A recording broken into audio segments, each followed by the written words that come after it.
Good morning, everybody. We're live here from the birdhouse. It's Saturday, July 9th, and we're giving an update about some of the different birds you can find in your backyard, some of the younger birds, what they may look like, and some other things that you can expect, including some different insects that have been seen around, too, including some butterflies. We've gotten some reports of monarch butterflies, which is really exciting. So they're coming into the area. That's always a fun time of the year. As always, if you are on, you can say hi in the comments. If you have any sightings, we love to know what those are. You can put those in the comments as well. And if you've got questions, throw those in there too. So let's get started. First of all, tomorrow, if you're in the Rochester area, there is a garden tour that we are going to have a table at. So we will be there. It's in the ABC Streets neighborhood off of Park Ave. And from noon to 4, there is a garden walk, so you can explore some of the different gardens there in the city, and we'll have a table there at from the birdhouse giving out coupons, and you can see some of the products that we carry. But it looks like it's going to be a wonderful day, so come out and say hi. I'll be there from noon to 4. So if you're looking for something to do tomorrow, which is Sunday, July 10th, the ABC garden tours going on here in Rochester. And then also we have our caption contest going on, and there's still one day for this week's caption where you can still enter. The caption contest is always a lot of fun. You can caption this photo with your funniest, smartest caption, put it in the comments on our Facebook page, and any caption that has the most likes or reactions will win a $25 gift certificate to the birdhouse. So in order to enter, you just go to our Facebook page, and this picture of the two pileated woodpeckers here is pinned right up at the top, and you can insert your caption in order to enter. So it's totally free to enter. So you just caption this photo. As far as orioles go, people have been reporting orioles still coming to feeders, getting jelly, eating lots of mealworms. We've gotten lots and lots of reports of the orioles eating beakfuls of mealworms, and they're starting to bring their young back to the feeders as well. So we've been waiting to hear about that kind of activity, and it is starting to happen. So of course you've got your male oriole. The female oriole can be quite yellow in color, so they're coming back to feeders as well. And then this photo was sent in just this week by Bob, who said young Baltimore oriole siblings. Fun to watch as they were looking for food, mom and dad nearby keeping a watchful eye. So if you see something that's about the size of an oriole, but it's not that bright orange coloration yet, it's not that bright yellow coloration yet, it's kind of a dull yellow color, it could very well be a juvenile Baltimore oriole, especially if they're coming to your jelly feeders, especially if they're coming to mealworms. So if for a while you had put your oriole feeder away because you weren't seeing any, now would be the time to put that grape jelly back out because the young are coming to feeders. Usually the adults will bring them to the feeder and kind of show them where it is, and sometimes give them a beak full of food, and then the juveniles start to come on their own. So it's a really fun time of the year to have those young Baltimore orioles coming to the backyards. Hummingbirds, we've been getting some reports of hummingbirds. It seems to be another kind of a sparse year for hummingbirds. I personally haven't had much luck with getting lots of hummingbirds in the yard. Some people have had really good luck, and they're getting them really consistently. I'm wondering what your experience is with the hummingbirds, if you have good experience or bad. If you can put your thoughts in the comments and share, that would be awesome. But yeah, not a lot of hummingbird activity. Personally, I tend to get a lot once more of my flowers are in bloom. So I'm keeping an eye out now that there more and more of my hummingbird plants are starting to flower. Hopefully I'll get more. But I haven't had much luck with hummingbirds coming to the feeders. One thing that we do have, if you don't want to do nectar, if you're kind of getting sick of refilling your nectar often and keeping that feeder clean, we do have something called the humbug feeder, which is a feeder to attract fruit flies. It's bright red. You put a banana peel in it, and that will attract the fruit flies, and the fruit flies will just kind of hover all around the feeder and crawl out of the feeder, and the hummingbirds will pick off the insects. So that's something you can do if you want something a little bit more low key, but to still have a feeder out there for the hummingbirds, but it's not a nectar feeder. They call it a protein feeder. So that's another option for you as well. So if you're not seeing a lot of hummingbirds, you're not alone. Seems to be kind of a sparse year as far as in backyards for people with hummingbird feeders.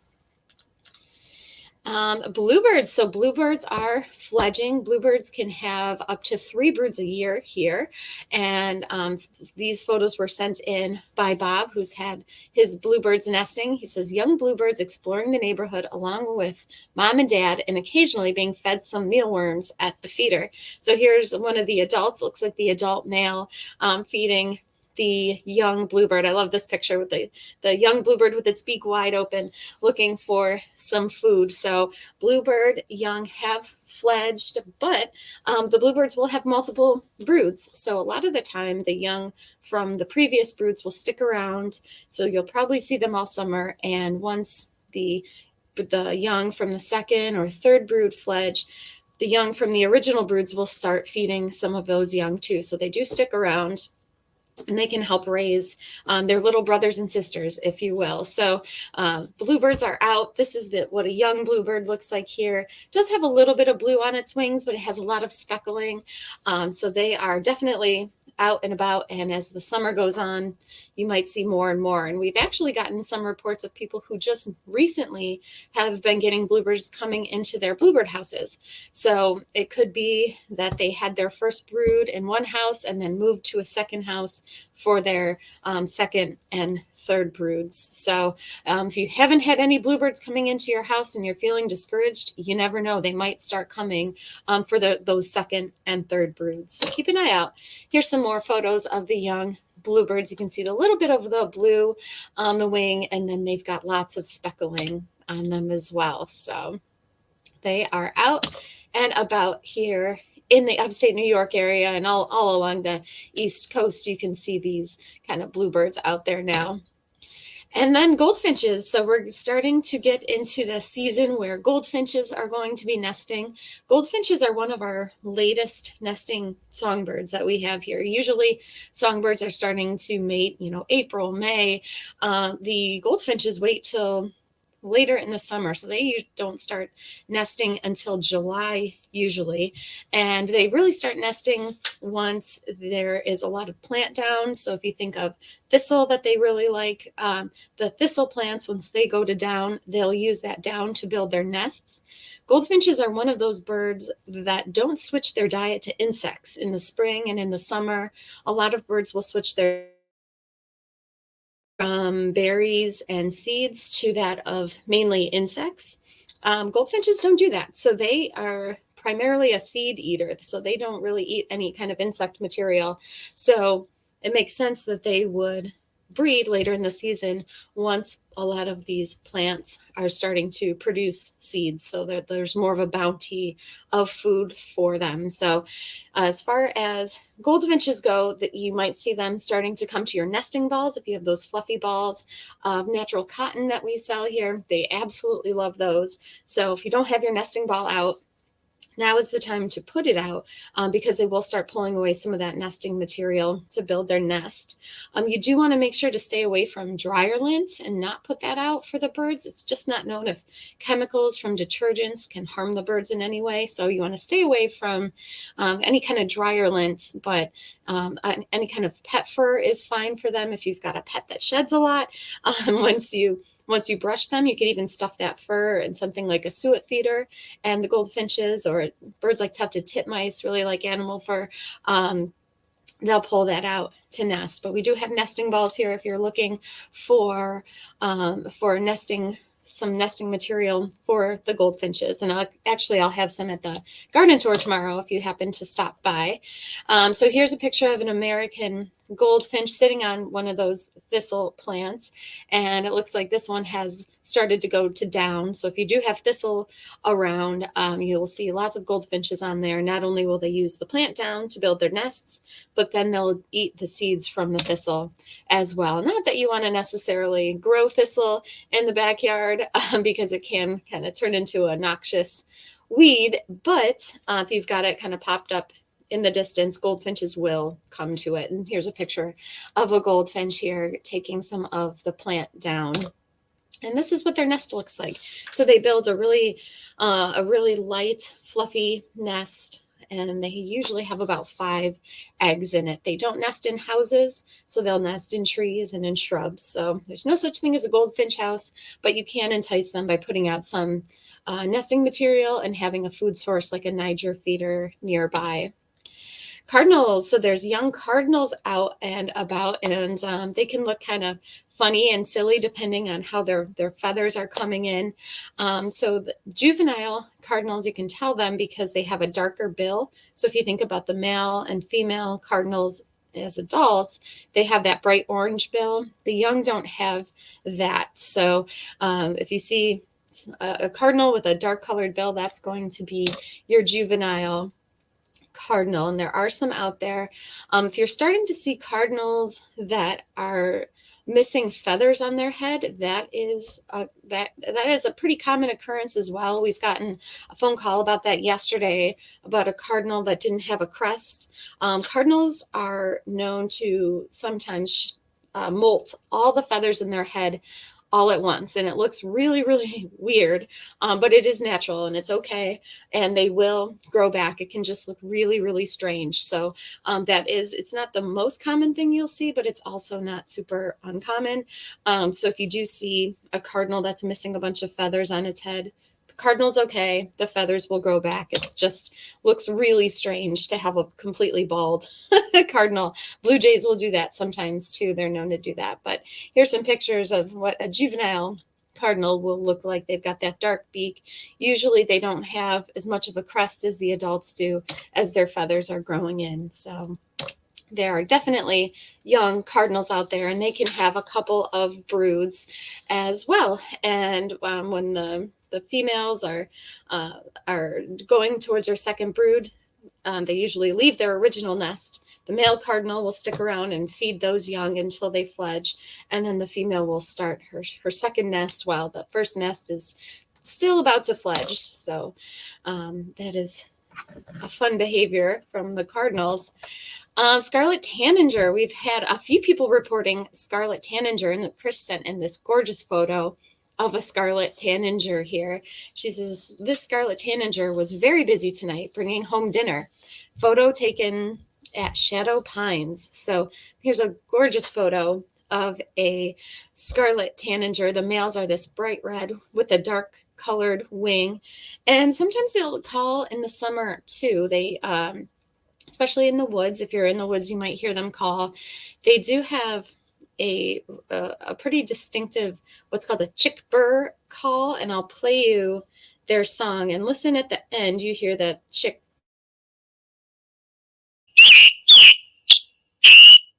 So at the very end goes chick burr. So let's go.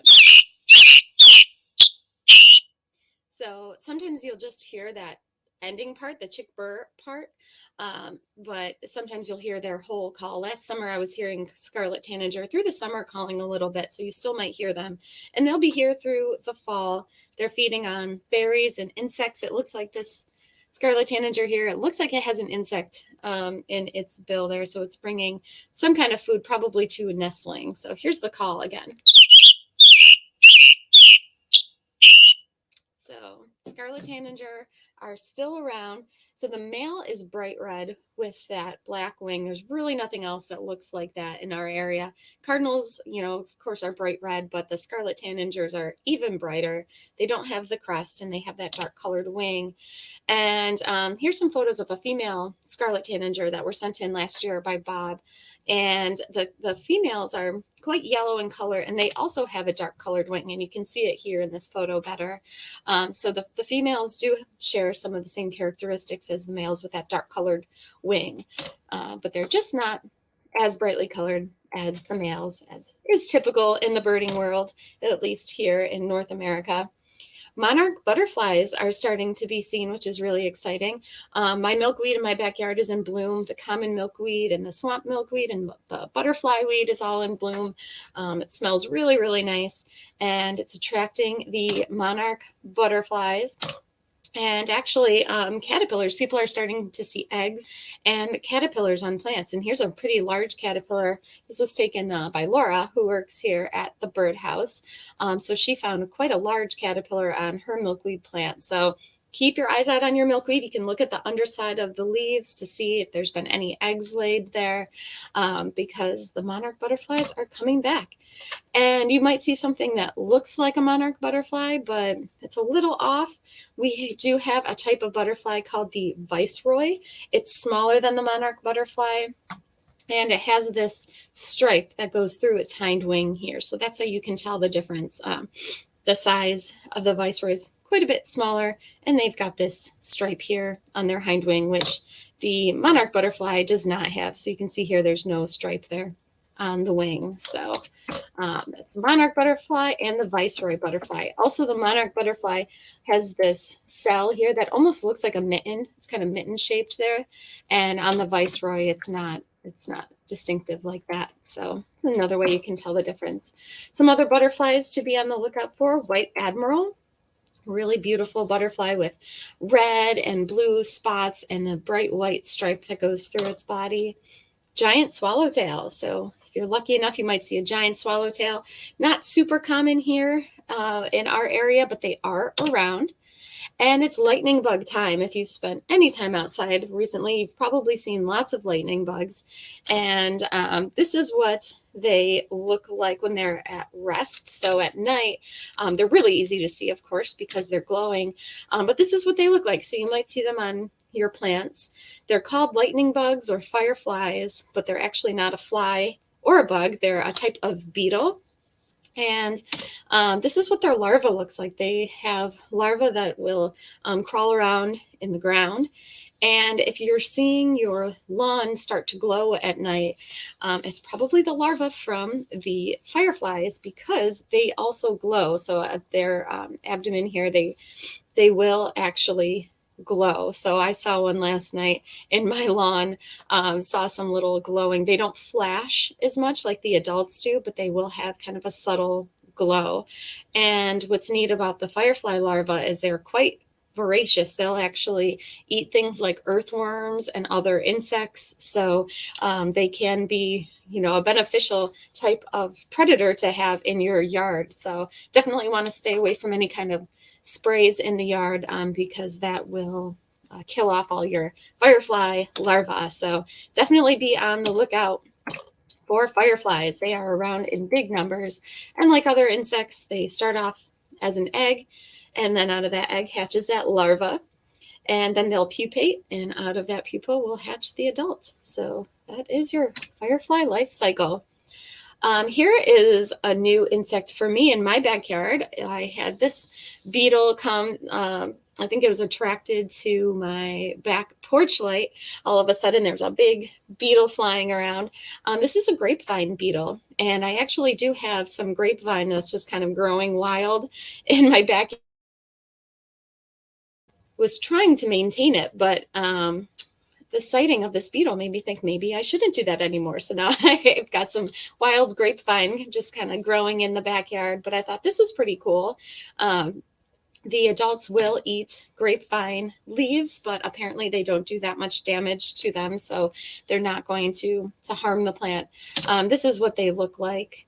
If you've got a good picture of them, they're quite large actually. And from what I've read, it looks like they do often come to porch lights at night. So you might see a big grapevine beetle flying around. They're in the scarab beetle family. So they're in that the same family as, if you have any kind of oriental beetles, which are, I get them in the backyard sometimes. They're introduced species. They're in that same kind of family where they've got those legs that really hook on to things so they can cling on to things to really, really well. Japanese beetles are in that same family. But the grapevine beetle is a native, and it's quite large, and thought it was pretty cool. It flew into a planter in my backyard, so it was just kind of sitting there. So and then another thing I noticed in my backyard when I was doing some watering the other day are signs of leafcutter bees. And so I was watering my plants, and I noticed this plant here, which was different than the Joe Pye weed and the ferns I had growing around. I think it's a type of aster that just kind of found its way to the garden, which is fine because it'll bloom in the fall, and that's really good for the pollinators. So you have some kind of a fall bloom for them. But I found this plant there with all these chunks of leaves out of it. And this is from leafcutter bees. And leafcutter bees will sometimes use mason bee houses as well. So if you have a mason bee house and you're seeing activity around it right now, it's probably from the leafcutter bees, because the mason bees have kind of fizzled out. But keep an eye on your plants in your garden, because you might see signs of leafcutter bees. Some of these asters I had pulled out because I didn't want them all there. But then when I saw this activity from the leafcutter bee, I thought, well, I should keep them. So now I've got the grapevine. I've got some more asters growing in the backyard, because you never know what you'll get. It's caused some really cool diversity in the backyard. This is what a leafcutter bee looks like. They're kind of small. They look to me like mason bees. And here's a photo of one kind of chewing that that little circle out of the leaf. So I thought that was pretty interesting. I really hadn't had much leafcutter bee activity in my backyard before, but it seems like every year as I've been growing more and more natives and pollinating type of plants, I'm getting all kinds of new stuff. So that's really exciting. So be on the lookout for leafcutter bees. If I can get them in my backyard, I'm sure you can too. So that is everything I have prepared for you guys today. If you have questions, you can absolutely put them in the comments. Looks like some people have some hummingbird updates here. Margaret says, good morning. Compared to other years, hummingbirds have not come in the numbers as before. Got some bird bath protector at your store this week. What a difference. Okay, yeah, so Margaret's talking about bird bath maintenance, which is always fun in the summer, as there's all kinds of pollen in the air and all kinds of things that can fall in your bird bath. It can be hard to keep your bird bath clean. So of course we have brushes and the cleaners and that kind of thing. But we also have something called bird bath protector, and it's liquid. It's just a little liquid enzyme, and you put a small capful in your bird bath when you refill it, and it'll just help break down some of the gunk that gets in your bird bath. So it'll help keep the water clear longer. So that is really popular this time of the year. So I'm glad it's shown to be making a big difference. So thank you for that feedback. Sharon says, good morning. Trying to encourage my Carolina wren to hang around. Can you help, please? I love their song. Usually hangs out with me on the deck. Oh, how cute. So yeah, Carolina wrens, they are cavity nesters, so they will nest in houses. We do have houses made specifically for Carolina wrens that have a triangular opening. So they might not nest this late in the season, so that could be iffy as far as keeping them around. But I would put out some of the food they like. So they like the mealworms. So we've talked about mealworms being good for, of course, the bluebirds and then the orioles. But wrens really like them too. So you can do mealworms, either live or freeze-dried. They'll also eat sunflower hearts. So having some kind of a seed that has sunflower hearts in it could be good.